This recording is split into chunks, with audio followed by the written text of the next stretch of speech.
যারা 2025 সালে WBSSC second SLSTর ইংরাজি বিষয়ক পরীক্ষায় বসবেন তাদেরকে confident English with Partha sir এই এডুকেশনাল চ্যানেলে স্বাগত। আজকে আমি WBSSCর সেকেন্ড SLSTর ইংলিশের ক্লাস 11-12 পরীক্ষায় যারা বসবেন তাদেরকে পড়াবো জন ডানের বিখ্যাত কবিতা দ্য গুড মর্নিং। এটা একটা মেটাফিজিক্যাল পোয়েট্রি। ইনফ্যাক্ট আমরা আগের দিন জর্জ হারবার্টের ভার্চু করেছি, সেটাও একটা মেটাফিজিক্যাল পোয়েট্রি এবং তার সঙ্গে কিছু খ্রিস্টান এলিমেন্ট এবং রিলিজিয়াস এলিমেন্টও সেই কবিতাটাতে ছিল। কিন্তু যে কবিতাটি আজকে আমরা পড়বো জন ডানের দ্য গুড মর্নিং, এটা সম্পূর্ণ একটা মেটাফিজিক্যাল লাভ পোয়েট্রি। জন ডানের দ্য গুড মর্নিং এই কবিতার বেসিক থিম খুবই সোজা, সেটা কিছুই না, একজন প্রেমিক এক সুন্দর প্রভাতে তার প্রেমিকার পাশে জেগে উঠছেন। মানে প্রেমিক একটা প্রেমের আবহাওয়ায় জেগে উঠছেন এবং যখনই আমরা একটা সুন্দর দিনের সূচনা করি, আমরা যাদের সঙ্গে প্রথম দেখা হয় তাদেরকে গুড মর্নিং বা সুপ্রভাত জানাই। এই প্রেমিকও ঘুম থেকে উঠেই দেখছেন তার প্রেমিকাকে তার পাশে, অর্থাৎ তিনি একটা প্রেমের পরিমণ্ডলে জেগে উঠছেন এবং পাশে তিনি পাচ্ছেন তার প্রেমিকাকে এবং তাকে তিনি গুড মর্নিং বা গুড মরো জানাচ্ছেন। গুড মরো মানে হচ্ছে গুড মর্নিং। প্রেমিক তার প্রেমিকাকে সুপ্রভাত জানাচ্ছেন। কিসের সুপ্রভাত? এটা কোনো একটা নতুন দিনের সূচনা, সেই সুপ্রভাত না, একটা প্রেমের দিনের সূচনা, একটা প্রেমের আবহাওয়ায় তাদের নতুন জীবনের সূচনা, সেই সুপ্রভাতটা এই কবিতার মাধ্যমে জন ডান ব্যক্ত করেছেন। অসাধারণ সুন্দর কবিতা। তবে এই কবিতাটা পড়ার আগে আমরা জন ডান সম্পর্কে কিছু ইনফরমেশান নিয়ে নেব এবং তারপরে কবিতা দ্য গুড মর্নিং সম্পর্কে ইনফরমেশান নিয়ে তারপরে আমরা কবিতাটা শুরু করব। এই কবিতা থেকে একটা প্রশ্ন আপনারা পাবেন, দ্য গুড মর্নিংকে বাদ দিয়ে প্রশ্ন তৈরি হবে না, একটা প্রশ্ন অবশ্যই আপনারা পাবেন। তবে সেক্ষেত্রে জন ডানের পার্সোনাল লাইফের তুলনাতে এই কবিতাতে এত অসাধারণ সব কনসেপ্টের ব্যবহার রয়েছে, তার উপর থেকেই প্রশ্ন পড়ার সম্ভাবনা বেশি। ঠিক আছে, এই জন্য আমরা জন ডান সম্পর্কে কয়েকটা ইনফরমেশান জাস্ট একটু নিয়ে নিই। জন ডান 1572 খ্রিস্টাব্দে জন্মেছেন এবং 1631 খ্রিস্টাব্দে মারা যান। 1572 খ্রিস্টাব্দে তিনি ইংল্যান্ডে জন্মগ্রহণ করেন এবং 1631 খ্রিস্টাব্দে তিনি মারা যান। তিনি একাধারে একজন পোয়েট, একজন প্রিস্ট। জন ডান একজন সোলজার ছিলেন, একজন সৈনিক ছিলেন, একজন লয়ারও ছিলেন। কিন্তু পরবর্তী ক্ষেত্রে তিনি চার্চের সঙ্গে খুব সম্পৃক্ত হয়ে পড়েন এবং খ্রিস্ট ধর্মের প্রচারেতেও তিনি অংশ নেন। এই জন্য জন ডানের পরিচিতি একাধারে তিনি পোয়েট, প্রিস্ট, লয়ার, যেটা বলছিলাম, সোলজার এবং অসাধারণ একজন স্কলার। জন ডান একজন বিদগ্ধ পণ্ডিত। জন ডান মেটাফিজিক্যাল পোয়েট এবং মেটাফিজিক্যাল পোয়েটসরা 17th সেঞ্চুরিতে বিলং করতেন। ঠিক আছে, জন ডান ইংল্যান্ডে জন্মগ্রহণ করেন। জন ডানের স্ত্রীর নাম হচ্ছে অ্যানি মোর। জন ডানের যে কবিতাগুলোর যে মেন থিম সেটা হচ্ছে লাভ, সেক্সুয়ালিটি, রিলিজিয়ান অ্যান্ড ডেথ। জন ডানের কবিতার যে একাধিক কবিতা তিনি লিখেছেন, তার কবিতার যেগুলো মেন থিম সেটা হচ্ছে love, mainly sexuality, religion and death. Okay, John Donne একটা বিশেষ সময়ে তিনি বিচরণ করতেন। মানে জন ডানের যে পিরিয়ডটাতে জন ডান কবিতা লিখতেন সেই পিরিয়ডটা একটা পিরিয়ড না, দুটো পিরিয়ডেতে আমরা জন ডানকে পাই। একটা হচ্ছে জেকোবিয়ান পিরিয়ড এবং পরেরটি হচ্ছে ক্যারোলাইন পিরিয়ড। এবং জেকোবিয়ান এবং ক্যারোলাইন পিরিয়ডের মানে জন ডান এই দুটো এজেতেই তিনি বিলং করেছেন। এবং আরও একটা বড় মজা, এলিজাবেথান এজের পরেই আসে জেকোবিয়ান এজ, তারপরে আসে ক্যারোলাইন এজ। জন ডান মানে হিসেবে লাস্ট অফ দ্য এলিজাবেথানস, মানে এলিজাবেথান পিরিয়ডে তার আবির্ভাব না হলেও তার প্রাথমিক কিছু কবিতার মধ্যে বেশ কিছু এলিজাবেথান টোন রয়েছে।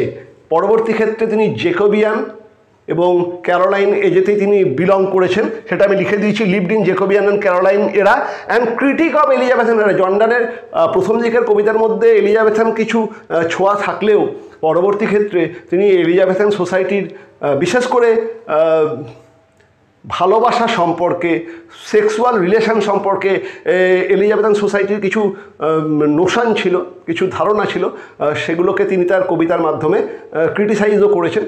জন ডান একাধিক বিখ্যাত কবিতা লিখেছেন। দ্য গুড মর্নিং তো আপনারা পড়ছেনই, আরও কিছু কবিতার নাম জেনে রাখুন।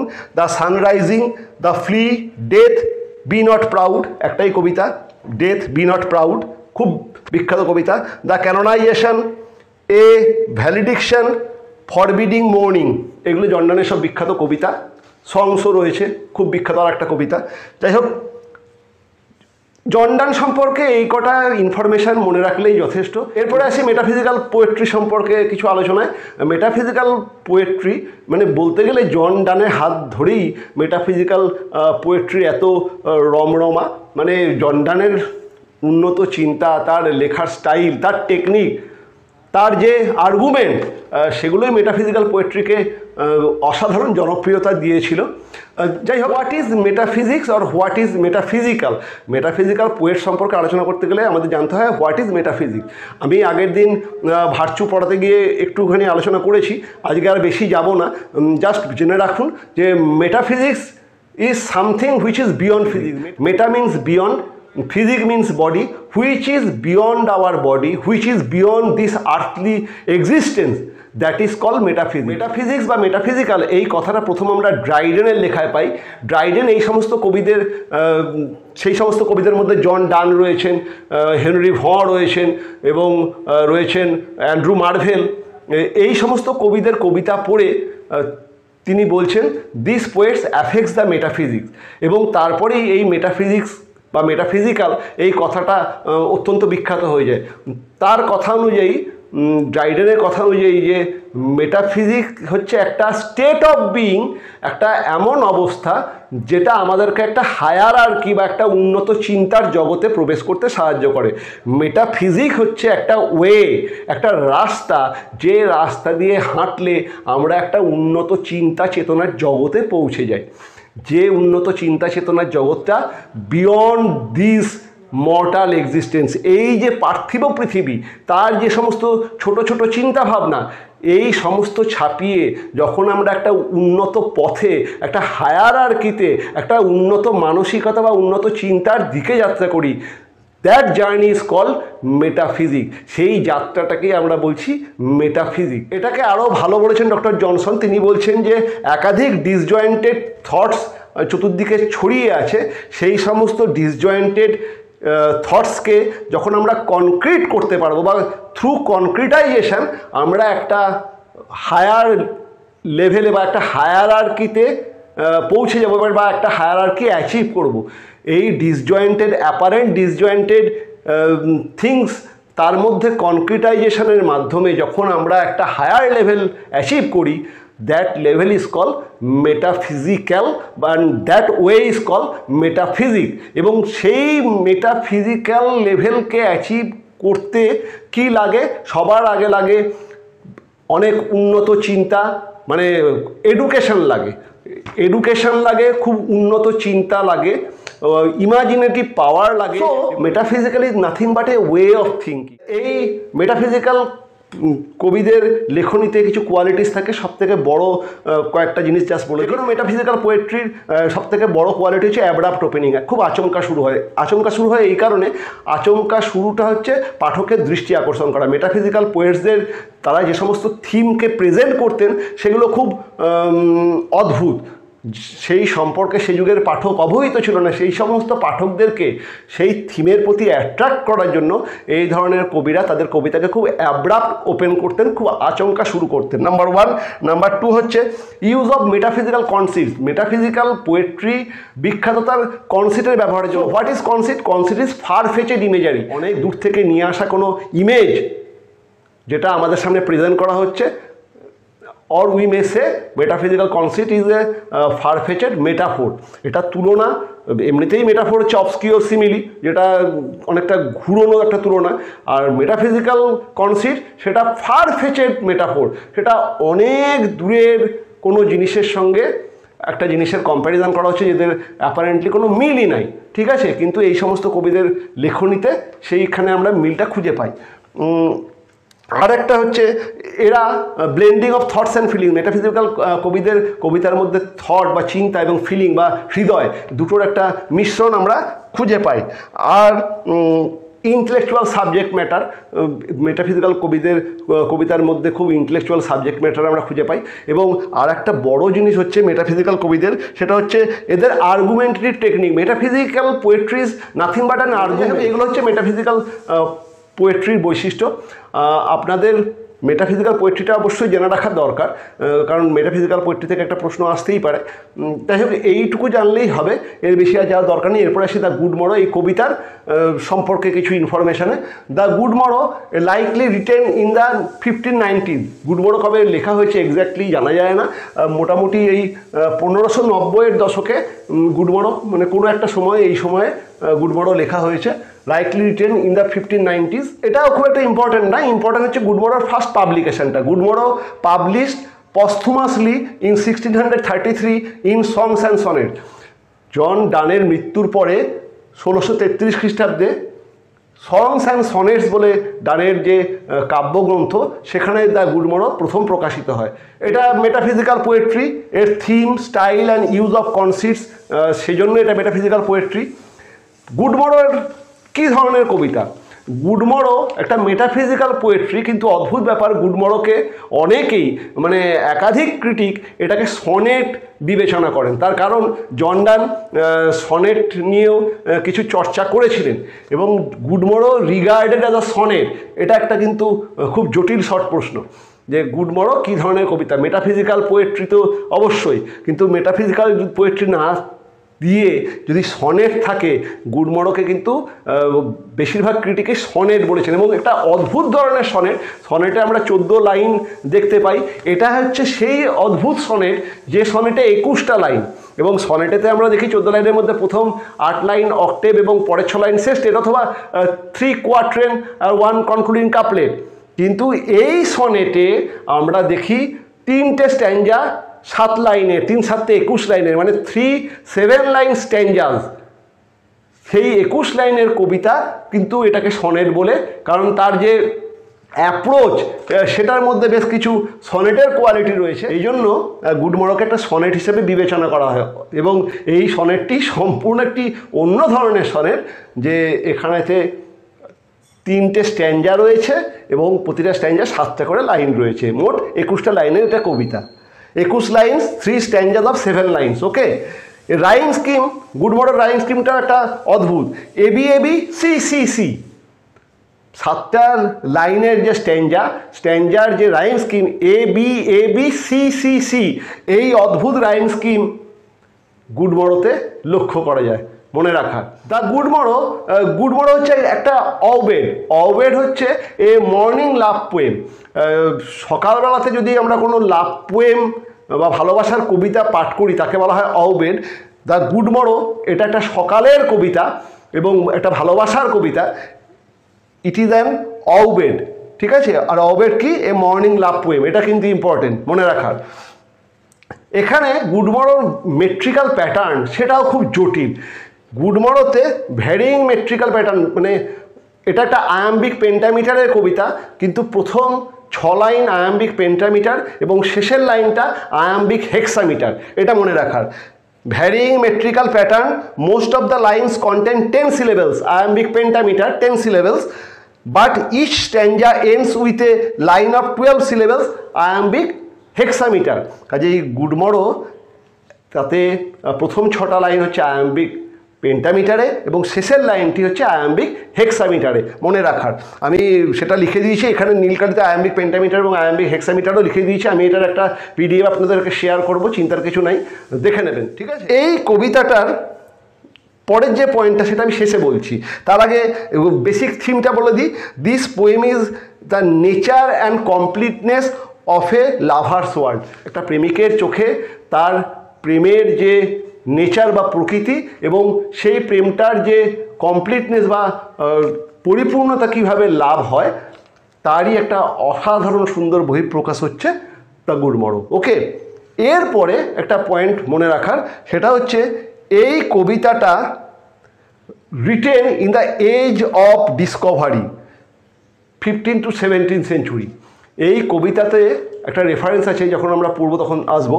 এটা হচ্ছে এজ অফ ডিসকভারি, সেই যুগেতে এই কবিতাটা লেখা। এজ অফ ডিসকভারি আমরা বলি 15 to 17 সেঞ্চুরির মধ্যে একাধিক ইউরোপিয়ান কান্ট্রি তাদের সাম্রাজ্য বিস্তারের উদ্দেশ্যে তারা জলপথেতে বিভিন্ন দেশের সন্ধান করত। মানে ইউরোপিয়ান কান্ট্রির তারা একাধিক তাদের ইউরোপের বাইরে তাদের আইডিয়া মানে পৃথিবীতে কোথায় কি আছে সে সম্পর্কে আইডিয়া তাদের কমই ছিল, এবং একাধিক ইউরোপিয়ান কান্ট্রির সেলাররা আমরা দেখছি তারা জাহাজে করে বিভিন্ন নতুন নতুন দেশ আবিষ্কার করতে বেরিয়ে পড়ছে। এই যে সময়টাকে আমরা বলছি এজ অফ ডিসকভারি, যেমন কলম্বাস সে আমেরিকা আবিষ্কার করে সেই এজ অফ ডিসকভারির টাইমে, ভাস্কো দা গামা সে আমাদের ভারত আবিষ্কার, মানে দেশগুলো অলরেডি এক্সিস্ট করছে কিন্তু ইউরোপিয়ান কান্ট্রির আইডিয়া নাই যে এরকম কিছু দেশ এক্সিস্ট করছে, এবং এরাই প্রথম, মানে তারা দেশ সম্পর্কে শুনেছে কিন্তু সেই যে রুটটা, কোন রুটে আসতে হবে সেই পথটার আবিষ্কার হচ্ছে এই 15 to 17 সেঞ্চুরির মধ্যে একাধিক পথ, একাধিক এই যে জলপথ সেটার আবিষ্কার হচ্ছে। এটাকে আমরা বলছি দ্য এজ অফ ডিসকভারি, এবং এই দ্য এজ অফ ডিসকভারিতেই মানে সেই সময়ে দ্য গুড মর্রো লেখা, কারণ গুড মর্রোর মধ্যে আমরা একটা রেফারেন্স পাবো যেটা এই এজ অফ ডিসকভারিকে হাইলাইট করে। ওকে, সেটাও আমাদেরকে জানতে হবে। তাহলে এই কটা জিনিস জন ডান এবং দ্য গুড মর্রো সম্পর্কে মনে রাখলে এনাফ, এর বাইরে কিচ্ছু আসে না। এরপরে চলুন কবিতাটাতে যাই। I wonder by my troth what thou and I did till we loved. Were we not went till then, but sucked on country pleasures childishly, or snorted we in the seven sleepers' den? 'Tis so, but these all pleasures fancies be. If ever any beauty I did see, which I desired and got, it was but a dream of thee. প্রথম স্ট্যান্জাতে যেটা আমরা বলছিলাম, এই কবিতা হচ্ছে একটা আর্গুমেন্টকে কবি present করছেন, এবং ওপেনিংটা দেখুন অ্যাব্রাপ্ট। আচ্ছা, গুড মর্রোর যে লেখার যে কনসেপ্ট সেটাকে যদি একটু আলোচনা করি, সেটা হচ্ছে যে এখানে আমরা দেখছি দ্য ন্যারেটার পোয়েট, এখানে পোয়েট মানে কবি নিজেই হচ্ছে ন্যারেটার, সে ন্যারেটার পোয়েট, তিনি একটা দিনের কথা বলছেন। এটা সেই দিন, মানে এর আগের দিনেই কবি তার প্রেমিকার সঙ্গে প্রথমবারের জন্য ফিজিক্যালি ইনভলভ হয়েছে। প্রথমবারের জন্য ফিজিক্যালি ইনভলভ হওয়ার পরের দিন সকালবেলায় কবি যখন ঘুম থেকে উঠছেন এবং ঘুমের পরেই মানে ঘুম ভেঙেই তিনি প্রথমেই তার স্ত্রী বা প্রেমিকার মুখ দেখছেন, এই অনুভূতি তিনি আগে কোনো দিন অনুভব করেননি। মানে এতদিন তিনি প্রেম ভালোবাসা কবিদের জীবনে হামেশাই এসেছে, হামেশাই আসে, কিন্তু এতদিন তিনি যেন একটা অন্য জগতে বিচরণ করছিলেন। এবং যেদিনের কথা বলা হচ্ছে তার আগের দিনই কবি তার প্রেমিকা বা তার স্ত্রীর সঙ্গে প্রথমবারের জন্য ফিজিক্যালি ইনভলভ হয়েছেন, মানে এটাই ধরে নেওয়া হয় ফিজিক্যালি ইনভলভ হয়েছেন, এবং সেই অত্যাশ্চর্য ঘটনা তার সমস্ত চিন্তা ভাবনা মানে চিন্তা চেতনাতে একটা ব্যাপক পরিবর্তন এনেছে। এবং পরের দিন সকালবেলায় তিনি যখন ঘুম ভাঙছে, তিনি পাশে তার স্ত্রীকে বা প্রেমিকাকে পাচ্ছেন, মানে একটা ভালোবাসার সর্বরাজ্যে ঘুম ভেঙেই নিজেকে পাওয়া, এই অনুভূতি কবির আর আগে কোনোদিন হয়নি। এবং তিনি কি বলছেন, I wonder by my troth what thou and I did till we love. I wonder হচ্ছে অবাক হওয়া, আমি অবাক হচ্ছি। By my troth means truth, archaic form of truth. আমি সত্যি করে বলছি, আমি খুব অবাক হচ্ছি। What thou and I did till we লাভ, আজকে আমি নিজেকে যে অবস্থায় পাচ্ছি, ঘুম থেকে উঠেই তোমার মুখ দেখছি, মনেতে একটা আনন্দ হচ্ছে, একটা এক্সট্যাসি আসছে। কিন্তু এই আগের দিন পর্যন্ত তোমার আমার মধ্যে যখন এই মিলনটা হয়নি, তোমার আমার মধ্যে এই যে সম্পর্ক সেটা যখন হয়নি, আমরা কি করেছি? তুমি আমাকে ভালোবেসেছো, আমি তোমাকে ভালোবেসেছি, আজকে আমরা নিজেদেরকে একটা অন্য জগতে অন্য পৃথিবীতে পাচ্ছি। কিন্তু যখন আমি তোমাকে ভালোবাসিনি, দিব্যি করে বলছি, সত্যি করে বলছি, আমি অবাক হয়ে ভাবছি যে তুমি বা আমরা কি করেছি। তাহলে আমরা যে জীবনটা, এই ভালোবাসার জীবনে আমরা যেটা অনুভব করছি, এটা তো আমরা আগে অনুভব করিনি। কাজেই আমাদের আগের জীবনটা টোটালি ইউজলেস। যতদিন আমরা পরস্পরকে ভালোবেসেছি, আমরা কিভাবে সময়কে অপচয় করেছি সেটা এখন আমি ভাবছি আর অবাক হচ্ছি। Were we not weaned till then but sucked on country pleasures childishly. আচ্ছা, তখন কি আমরা ম্যাচিওর হইনি, জেগে উঠিনি? তখনও কি আমরা সেই রাস্টিক পিপল বা গ্রামের লোকেরা যে সমস্ত স্থূল জিনিসপত্রে আনন্দ পায় সেই সবই করে বেরিয়েছি? এই 17th সেঞ্চুরিতে এই আগে এইখানে একটু রেফারেন্সটা বলে দিই, were we not weaned till then, আমরা কি তখনও জেগে উঠিনি? যে ওয়েন্ড হচ্ছে 17th সেঞ্চুরিতে যে ইংল্যান্ডেতে যাদের অর্থ থাকতো, যে সমস্ত বাড়িতে অর্থ থাকতো, তারা বাচ্চাবেলাতেই ছেলেদেরকে বা মেয়েদেরকে তারা নিজেদের পরিবার থেকে বিচ্ছিন্ন করে একটুখানি গ্রাম সাইডেতে বা কান্ট্রি সাইডেতে পাঠিয়ে দিত, যাতে এর দুটো উদ্দেশ্য। এক নম্বর কথা, এই ছেলেমেয়েরা ব্রেস্ট ফিডিংটা বন্ধ করে, মানে খুব অল্প বয়সে পাঠিয়ে দেওয়া হতো যাতে তাদের ব্রেস্ট ফিডিংটা বন্ধ হয়, মানে মাতৃদুগ্ধ পানটা বন্ধ হয়, এবং তাদের মধ্যে নিজের বাড়ি ছেড়ে যখনই অন্য জায়গায় তাদেরকে পাঠানো হতো কান্ট্রি সাইডে, গ্রাম সাইডে, সেখানে প্রকৃতির সঙ্গে তারা ধীরে ধীরে বেড়ে উঠতো এবং তাদের মধ্যে একটা ম্যাচিউরিটি আসতো। সেটাকেই উদ্দেশ্য করে বলছেন were we not weaned till then. আচ্ছা, তখনও, মানে এটা একটা কিন্তু মেটাফোরের উদাহরণ, this is an example of metaphor. কবি বলছেন, আচ্ছা আমরা কি তখনও মাতৃদুগ্ধই পান করছিলাম? এই প্রেমের আগে তুমি আমি দুজনেই ছিলাম ইম্যাচিওর। এই আজকে যে দিনেতে আমরা জেগে উঠছি, পরস্পরকে গুড মর্নিং বা গুড মর্নিং বলছি, এই দিনটা, সেই দিনেতে যে তুমি আর আমি জেগে উঠছি, আমরা ম্যাচিওর। আমরা জানি যে জীবনের কী কী রূপ রস আছে। এর আগে পর্যন্ত মনে হচ্ছে আমরা যেন সেই সমস্ত দুগ্ধপোষ্য শিশু যারা জীবনের মানে বা জীবনের রূপ রং রহস্য কিছুই জানতাম না। But sucked on country pleasures childishly, আমরা যেন সেই সমস্ত গ্রাম্য যে আনন্দ সেগুলোকে উপভোগ করতাম। গ্রাম্য আনন্দ মানে কান্ট্রি প্লেজার মিন সিম্পল রাস্টিক প্লেজার, এর যার মধ্যে খুব একটা ইমাজিনেশন বা এডুকেশন নেই, সেটাকেই কবি এখানে কান্ট্রি প্লেজার্স বলে মিন করতে চাইছেন, যে একটু স্থূল দাগের যে আনন্দ আমরা সেসবই করে বেড়াতাম। প্রেমে পড়ার যে আনন্দ বা প্রেমের স্বর্গরাজ্যে ঘুম ভেঙে উঠে দেখার যে আনন্দ, সেটা আমরা তখনও পাইনি। Or snorted we in the 7 sleepers den, নাকি আমরা সেই 7 খ্রিশ্চান ইউথের মতো যারা দীর্ঘদিন ধরে একটা গুহাতে ঘুমিয়েছিলাম এবং ঘুম ভেঙে আমরা দেখেছিলাম যে আমাদের সমস্ত কিছুই পরিবর্তিত হয়ে গেছে। এখানেতে একটা বিবলিক্যাল অ্যালিউশন রয়েছে, সেই বিবলিক্যাল অ্যালিউশনটা খুব ইম্পর্টেন্ট। 7 স্লিপার্স ডেন, এবং এখান থেকেই প্রশ্নটা বেশি আসে। 7 ডিভাউট খ্রিশ্চান ইউথ, 7 জন খ্রিস্ট ধর্মের অনুরক্ত অল্প বয়সী ছেলে, তারা পার্সিয়ান কিং ডেসিয়াসের আক্রমণে 250-51 অব্দে, 250 থেকে 251 অব্দে পার্সিয়ান কিং ডেসিয়াস আক্রমণ করেছিল তাদের অঞ্চল।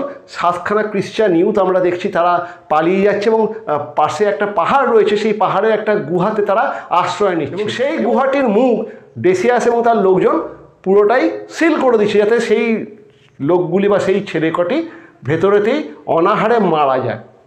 অদ্ভুত ব্যাপার, এই 7 খ্রিশ্চান ইউথ তারা একটা অদ্ভুত ঘুম দিচ্ছে, মানে তাদের ধারণা তারা মাত্র একদিনের জন্য শুয়েছে, তারা একটা স্ল্যাম্বারেতে পড়ছে।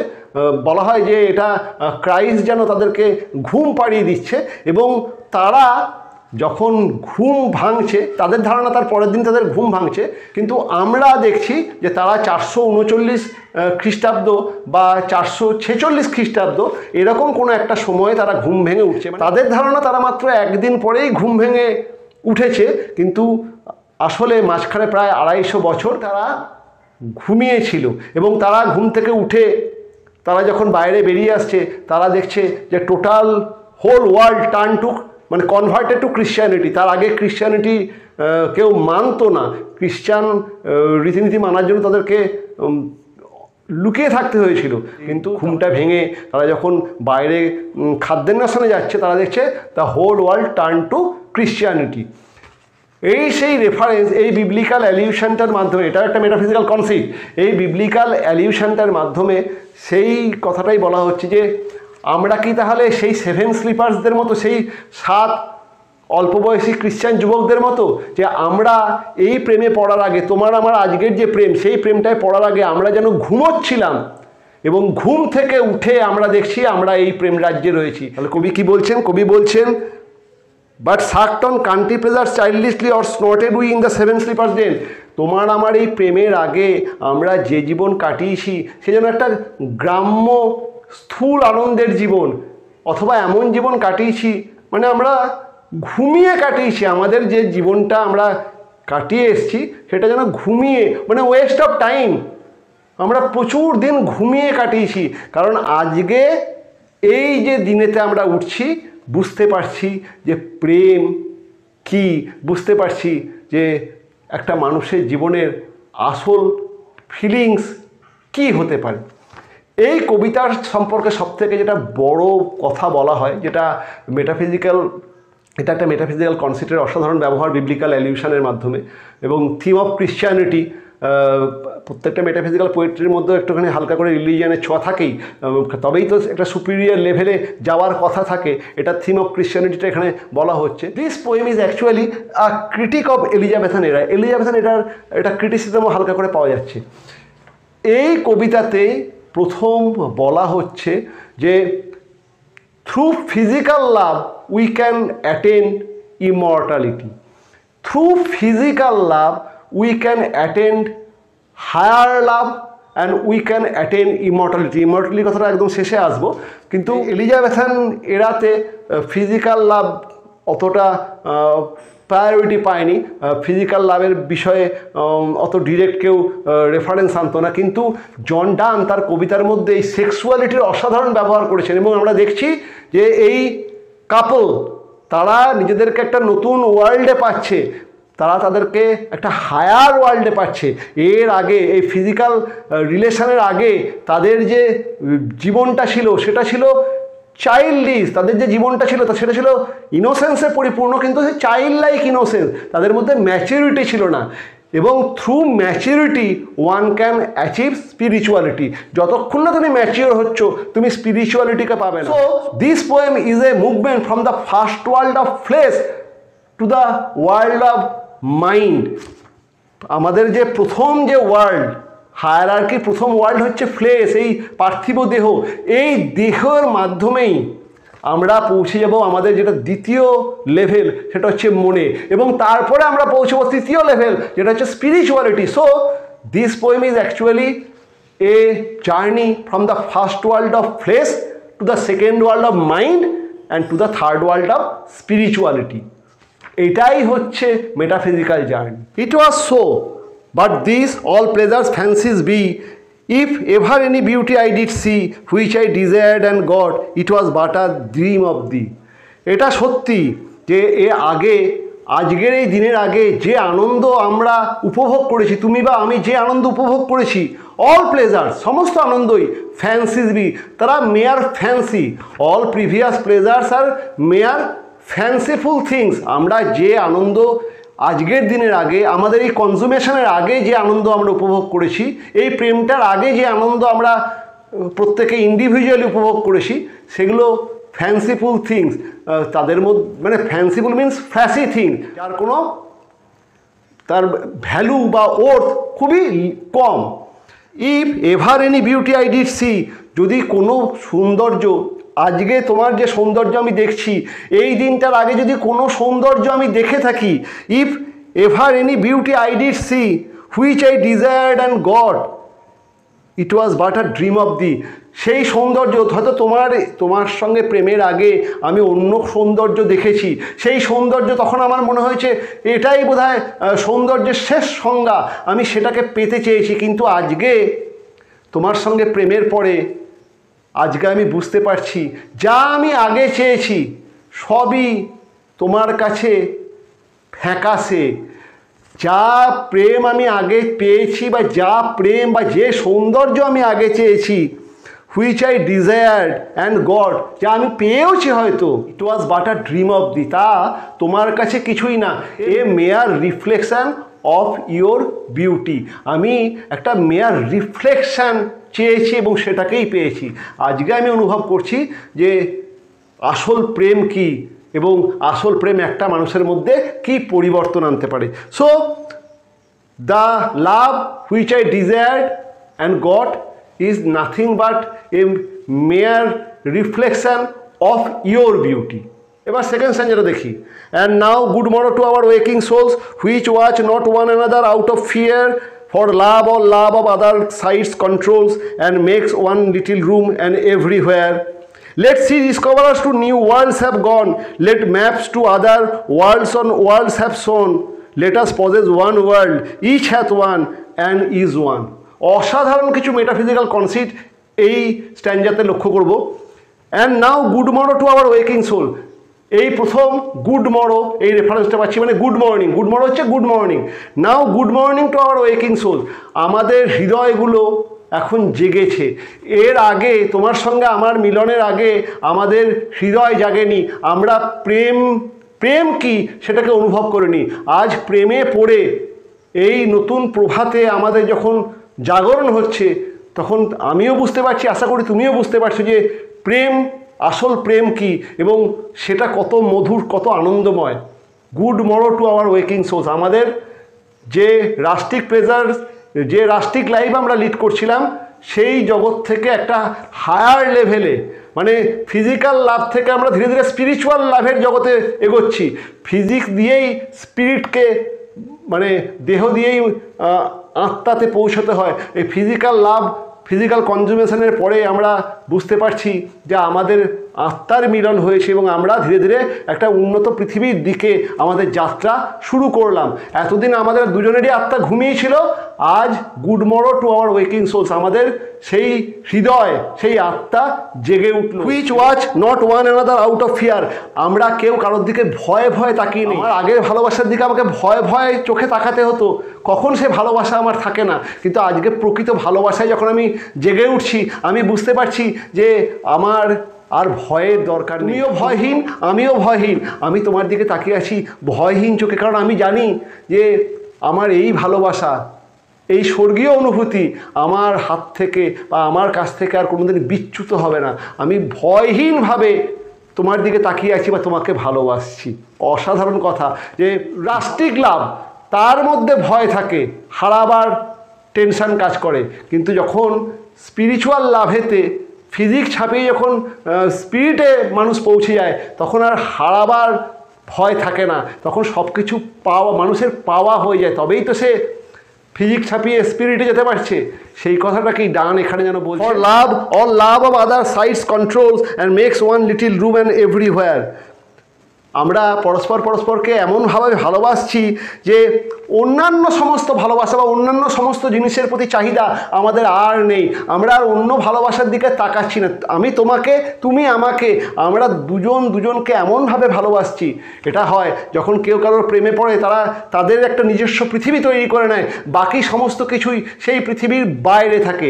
আমি তোমাকে ভালোবাসছি, তুমি আমাকে ভালোবাসছো, এবং আমরা একটা এখন জগৎ তৈরি করে নিয়েছি।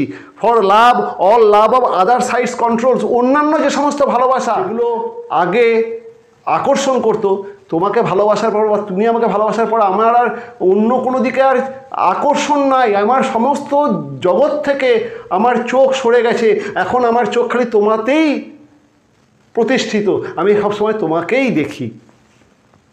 And makes one little room and everywhere, এবং আমরা সেই একটা যেন নিজস্ব একটা পৃথিবী তৈরি করেছি। প্রত্যেক ভালোবাসার দুই পুরুষ এবং স্ত্রী, তারা নিজস্ব একটা জগৎ, একটা পৃথিবী তৈরি করে নেয়, এবং আমরা একটা যেন পৃথিবী তৈরি করে নিয়েছি। এবং আমি তোমার চোখের দিকে তাকিয়ে আছি, তুমি আমার চোখের দিকে তাকিয়েছো, আমাদের আর বাইরের জগতের কোনো কিছুর প্রতি চাহিদা নেই, কারণ তোমার আর আমার মিলনে একটা সম্পূর্ণ নতুন পৃথিবী তৈরি হয়েছে, এবং সেই পৃথিবীর মালিক তুমি আর আমি, যেখানে বাইরের কারোর সেই পৃথিবীতে এন্ট্রি নাই। কাজেই অন্য কোনো আকর্ষণ আর আমাদের মধ্যে নেই। আমি তোমাতে মোহি, তুমি আমাতে মোহি। Let sea discoverers to new worlds have gone, let maps to others worlds on worlds have shown, let us possess one world, each hath one and is one. এখানে একটা জিওগ্রাফি এবং নেভিগেশনের অ্যানালজি রয়েছে, analogy from geography and navigation. কি বলছে? Let sea discoverers to new worlds have gone, let maps to others worlds on worlds have shown, let us possess one world, each hath one and is one. সমুদ্রযাত্রা যারা বেরোয়, সেই সমস্ত নাবিক, C ডিসকভারার যারা, যেটা বলছিলাম যে দ্য এজ অফ ডিসকভারি, এই সেই রেফারেন্স যে সমুদ্রযাত্রায় বেরিয়ে যারা সমুদ্রযাত্রায় বেরোচ্ছে তারা নতুন নতুন দেশকে আবিষ্কার করুক, কোনো অসুবিধা নেই। Let maps to others, worlds on worlds have shown, নতুন নতুন ম্যাপ তৈরি হোক, সেই ম্যাপেতে নতুন নতুন স্থান যোগ হোক, তাতেও যায় আসে না। Let us possess one world, each hath one and is one. তোমার আর আমার একটা নিজস্ব পৃথিবী এসো আমরা তৈরি করি। তোমার অর্ধেক আমার অর্ধেক, দুজনের মিলনে একটা পরিপূর্ণ পৃথিবী তৈরি করুক। Each hath one and is one, তোমার একটা অংশ আমার একটা অংশ, দুই অংশের মিলনে একটা পরিপূর্ণ পৃথিবী, আমাদের পৃথিবী আমরা তৈরি করি। নাবিকরা নতুন দেশ আবিষ্কার করুক, যারা ম্যাপ তৈরি করছে বা বিভিন্ন ভৌগোলিক স্থানকে খুঁজে খুঁজে বের করছে এবং ম্যাপেতে সেগুলোকে সংযোগ করছে, তারা তাদের কাজ করুক, কিচ্ছু যায় আসে না। আমার এই সমস্ত কিছু চাই না। আমার একটা অংশ আছে, তোমার একটা অংশ আছে, তোমার অর্ধেক এবং আমার অর্ধেক, এদের মিলনে একটা পরিপূর্ণ পৃথিবীর জন্ম হোক। আমাদের নতুন নতুন জায়গাকে আর আবিষ্কার করার দরকার নেই, বা নতুন জায়গাকে আমাদের পৃথিবীতে সংযোগ করার দরকার নেই। তোমার আর আমার পৃথিবী, আমাদের অর্ধেক অর্ধেক মিলেই একটা পৃথিবী, এবং তাতেই আমরা এসো পরিপূর্ণ থাকি। অসাধারণভাবে এখানে একটা জিওগ্রাফি এবং নেভিগেশনের অ্যানালজিকে ইউজ করছেন কবি। এটাও একটা মেটাফিজিক্যাল কনসেপ্ট। ওকে, এরপরে যেটা 3 নম্বর স্ট্যাঞ্জা, সেটা চলুন দেখি। My face in thine eyes, thine in mine appears, and true plain hearts do in the faces rest. Where can we find two better hemispheres, without sharp north, without declining west? Whatever dies was not mixed equally. If our two loves be one, or thou and I love so alike, that none do slacken, none can die. অসাধারণ শেষ স্ট্যাঞ্জাটা, যেখানে আরও কিছু অসাধারণ metaphysical concept আমরা পাচ্ছি। My face in thine eyes, thine in mine appears, and true plain hearts do in the faces rest. আমার মুখ তোমার চোখেতে, তোমার মুখ আমার চোখেতে, মানে আমার চোখেতে এখন অন্য কিছুই আর ধরা পড়ে না। তোমার যে মুখ সেটা আমার চোখে ভেসে উঠছে, আর তোমার চোখেতে অন্য কিছু ধরা পড়ে না। আমার যে মুখ সেটা তোমার চোখেতে ভেসে উঠছে। অর্থাৎ এই প্রেমিক প্রেমিকা এরা নিজেদের মধ্যে মত্ত। প্রেমিকের চোখেতে প্রেমিকা ভেসে ওঠা সেটা আর কিছুই না, মানে এরা নিজেদেরকে একটা কমপ্লিটনেসের মধ্যে পাচ্ছে।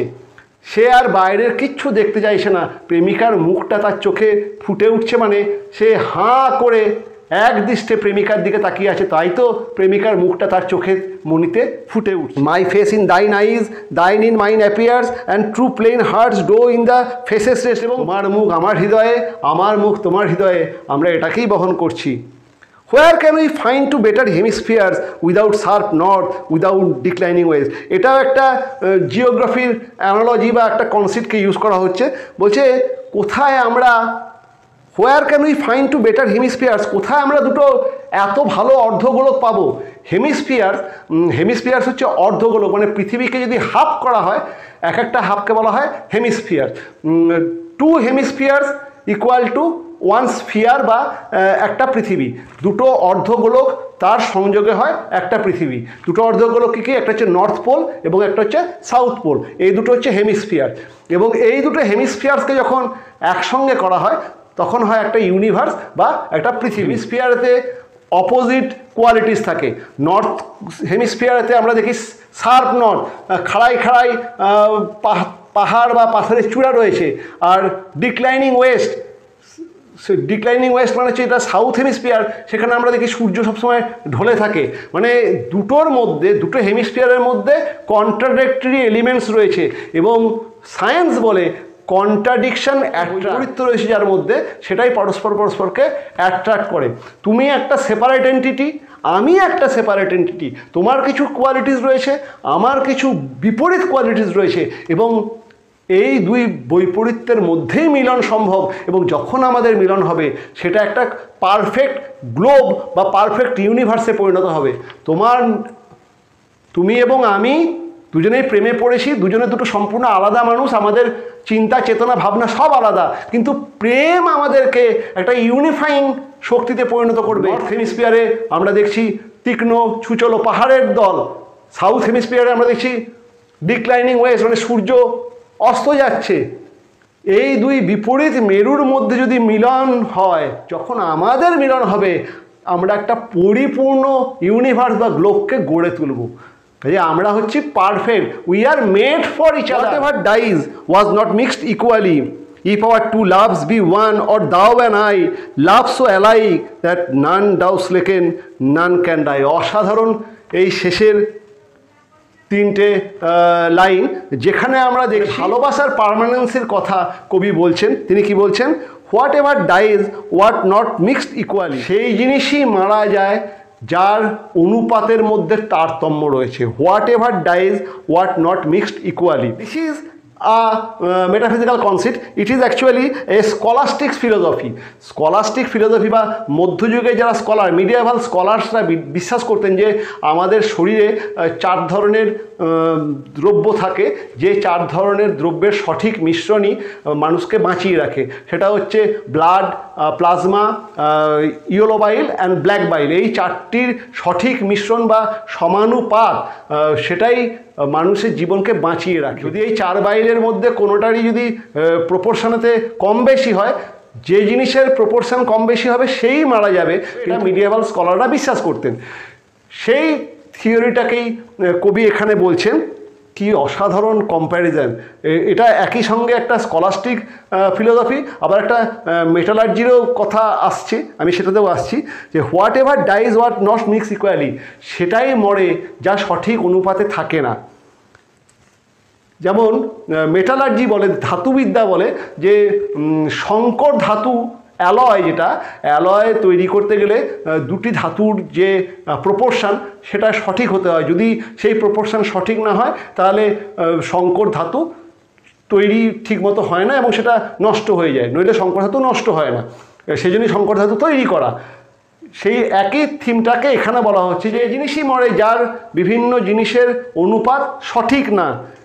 If our two loves be one, or thou and I love so alike, যদি তোমার এবং আমার ভালোবাসা যদি একই রকম হয়, আমি তোমাকে যেমন ভালোবাসি, তুমি যদি আমাকে ঠিক সেই একই রকম ভালোবাসো, আমি তোমাকে যে চোখে হারাই, তুমি যদি আমাকে সেই একই চোখে হারাও, our two loves be one, or thou and I love so alike, আমাদের ভালোবাসা যদি একই রকম হয়, that none does slacken, none can die, আমাদের এই ভালোবাসা দুর্বল হবে না।